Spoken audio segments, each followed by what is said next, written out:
Në kuadër të fushatës elektorale, kandidati socialist për deputet i Partisë Socialiste Klevis Kaso zhvilloi një takim me banorët e lagjes Kushtrimi. Kaso dëgjoi nga afër shqetësimet dhe propozimet e komunitetit, duke shfaqur vëmendje të veçantë për çështje të tilla si infrastruktura, mungesa e hapësirave të gjelbra dhe nevojat për përmirësim të shërbimeve publike. Kam ardhur jo vetëm për të folur, por edhe për të dëgjuar. Zëri juaj do të jetë prioriteti im në kuvend. Ne nuk bëjmë premtime boshe, por angazhime të bazuara në nevojat reale të qytetarëve, u shpreh Kaso gjatë fjalës së tij. Të besojmë dhe njëherë të kjo qeveri për t'i dhënë mandatin e 4, por në formë unanime dhe për ata që ankohen për mënyrën dhe cilësinë e jetës aty ku kanë shtëpitë e tyre, me të drejtë ankohen për të gjë, por duke e parë zhvillimin e Vlorës në makro dhe zhvillimin e Vlorës në gjën e madhe të saj, qeveria e Edi Ramës dhe Edi Rama ka nevojë dhe për një mbështetje të gjithë neve bashkë.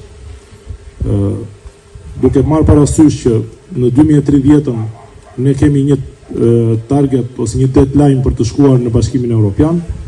Patenta e Bashkimit Evropian ose pasaporta e Bashkimit Evropian nuk duhet vetëm një patent për të kaluar kufit, se tani më i kalojmë kufit pa një problem të madh. Po do jetë një taks më pak për studentët shqiptarë që do duan të studiojnë kudo në Europë. Do jetë një lehtësi fiskale për të gjithë ata që bëjnë importe dhe eksporte. Lehtësirat e taksave doganore do jenë të dukshme, po do ketë subvencione për të mëdhaja shumë për bujqësinë, do ketë incentiva të mëdhaja ose subvencione për blegtorin, gjëra që Shqipërisë në një farë mënyre i mungojnë.